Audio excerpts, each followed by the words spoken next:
சென்னையில் அதிகாலையில் அடுத்தடுத்து 8க்கும் மேற்பட்ட இடங்களில் பெண்களை குறிவைத்து செயின் பறிப்பில் ஈடுபட்ட சம்பவம் அதிர்ச்சியை ஏற்படுத்தியுள்ளது.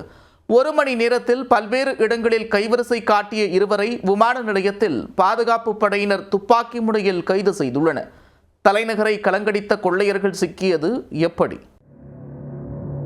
சென்னையில் தனியாக சென்ற பெண்களிடம் செயின் பறிப்பில் ஈடுபட்டு 220cc திறன் கொண்ட பைக்கில் கொள்ளையர்கள் மின்னல் வேகத்தில் சென்ற காட்சிகள்தான் இது. பைக்கில் சீறி பாய்ந்த வடமாநில கொள்ளையர்கள் விமானத்தில் பறந்து தப்பி ஓட முயன்றபோது பாதுகாப்பு படை வீரர்களின் பிடியில் வசமாக மாட்டிக்கொண்டனர்.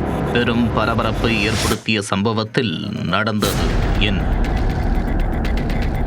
சென்னையில் அதிகாலையில் கடைக்கு சென்ற பெண்கள் மற்றும் வயதானவர்களை டார்கெட் செய்து அடுத்தடுத்து செயின் பறிப்பு சம்பவங்கள் அரங்கேறியுள்ளது. 6 மணியளவில் அரை தூக்கத்தில் சென்றவர்களிடம் இருசக்கர வாகனத்தில் வந்த முகமூடி கொள்ளையர்கள் கைவரிசை காட்டியதாக பல்வேறு காவல் நிலையங்களுக்கு புகார்கள் பறந்துள்ளன. வேளச்சேரியில் பூ விற்பனை செய்யும் முருகம்மாள் என்பவர் 100 அடி சாலையில் நடந்து சென்றுள்ளார். அவ்வழியாக இருசக்கர வாகனத்தில் வந்த இருவர் அவர் அணிந்திருந்த 3 சவரன் தங்கச் செயினை பறித்து கொண்டு ஓடி உள்ளனர். இதேபோன்று வேளச்சேரி டான்சி நகரில் வீட்டு வேலை செய்யும் 70 வயது மூதாட்டியிடம் 2 சவரன் நகை பறிக்கப்பட்டுள்ளது. அடையாறு இந்திரா நகர் பகுதியில் 54 வயதான லக்ஷ்மி என்பவர் தனது வீட்டிலிருந்து கடைக்கு பொருட்கள் வாங்க சென்றுள்ளார். அவ்வழியாக வந்த கொள்ளையர்கள் அவர் கழுத்தில் அணிந்திருந்த 5 சவரன் தங்க நகையை அறுத்து கொண்டு ஓடியதாக புகாரளிக்கப்பட்டுள்ளது. சைதாப்பேட்டையில் மீன்வளத்துறை அலுவலகம் எதிரே 50 வயதான இந்திரா என்பவர் சாலையில் நடந்து சென்றார். எதிர்பாராத நேரத்தில் அந்த பெண்ணிடம் இருந்து 4 சவரன் செயினை வெளிவரை கொள்ளையர்கள் பறித்து கொண்டு ஓடி உள்ளனர். 220cc திறன் கொண்ட பைக்கில் கொள்ளையர்கள் மின்னல் வேகத்தில் சீறி பாய்ந்த காட்சி அப்பகுதியில் உள்ள சிசிடிவி கேமராவில் பதிவாகியுள்ளது. அதில் பைக்கை ஓட்டிச் சென்றவர் ஹெல்மெட் அணிந்துள்ளார்.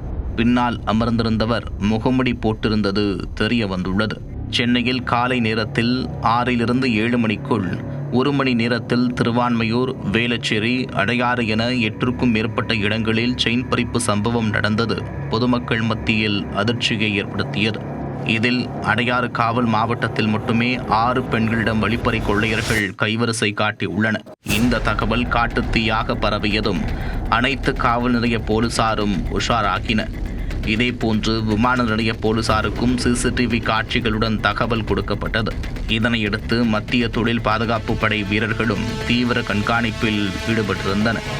அப்போது போர்டிங் பாஸ் எடுக்கும் இடத்தில் சந்தேகத்திற்கு இடமளிக்கும் வகையில் வந்த வடமாநில இளைஞர்கள் 2வரை பிடித்து விசாரித்துள்ளனர்.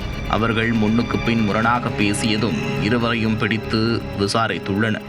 விசாரணையில் அவர்கள் உத்தரப்பிரதேசத்தைச் சேர்ந்த சுராஜ் மற்றும் ஜாஃபர் என்பதும் தெரிய வந்தது. அவர்கள் சென்னையில் செயின் பறிப்பில் ஈடுபட்டவர்கள் என்பதும் அம்பலமாகியிருக்கிறது. தொடர்ந்து அவர்களிடம் அடையாறு போலீசார் விசாரணை மேற்கொண்டு வருகின்றனர்.